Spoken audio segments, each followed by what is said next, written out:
रिया की dinosaur safari.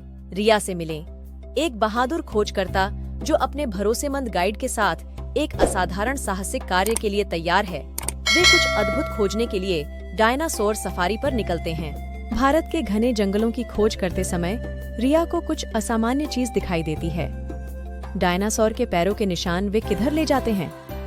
रिया का उत्साह बढ़ता है। अपने गाइड की चेतावनी को नजरअंदाज करते हुए रिया डायनासोर के पैरों के निशानों का पीछा करते हुए जंगल की गहराई में चली गई। उसकी जिज्ञासा उसे रवि से और भी दूर ले जा रही थी। घने जंगल में खोई रिया के मन में डर घर करने लगता है, लेकिन उसकी बहादुरी और संसाधनशीलता हावी हो गई। वह वापस लौटने का रास्ता खोजने के लिए डायनासोर के निशानों के बारे में अपने ज्ञान का उपयोग करना शुरू कर देती है। कदम दर कदम रिया ध्यान से डायनासोर के निशानों का पता लगाते हुए जंगल में घूमे। चुनौती के बावजूद उसका दृढ़ संकल्प उसे आगे बढ़ाता रहता है। अचानक रिया की आंखें फैल जाती हैं। एक खतरे के जाल में उसे एक शिशु डायनासोर का पता चलता है। यह डरा हुआ लग रहा है और इसे मदद की जरूरत है। रिया जानती है कि उसे तुरंत कार्रवाई करनी चाहिए।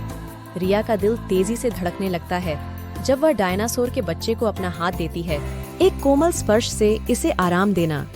उसे एहसास होता है कि यह खोज कुछ नहीं थी, लेकिन उसने हार मानने से इनकार कर दिया। डायनासोर के बच्चे के आगे बढ़ने के साथ रिया और उसका नया साथी जंगल में पैरों के निशानों का पीछा करते हुए वापस आते हैं। शिशु डायनासोर की प्रवृत्ति से प्रेरित होकर वे सुरक्षा की ओर यात्रा करते हैं। कम से कम रिया और रवि फिर से मिल गए हैं। उनकी मुस्कान पहले से कहीं अधिक उज्जवल है।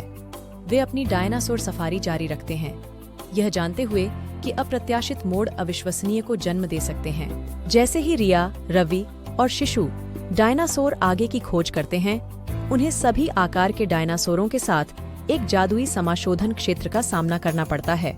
अप्रत्याशित घटना ने उन्हें विस्मय और आश्चर्य के दृश्य में पहुंचा दिया है। रिया ने जान लिया है कि अप्रत्याशित से अद्भुत खोजें हो सकती हैं।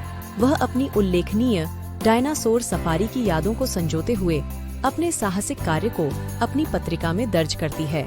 जैसे ही सूर्य अपने अविश्वसनीय अभियान पर निकलता है, रिया आकाश की ओर देखती है, तृप्ति और आश्चर्य की भावना महसूस करती है। खोज के प्रति उसके जुनून की कोई सीमा नहीं है और वह अपने अगले साहसिक कार्य की प्रतीक्षा नहीं कर सकती।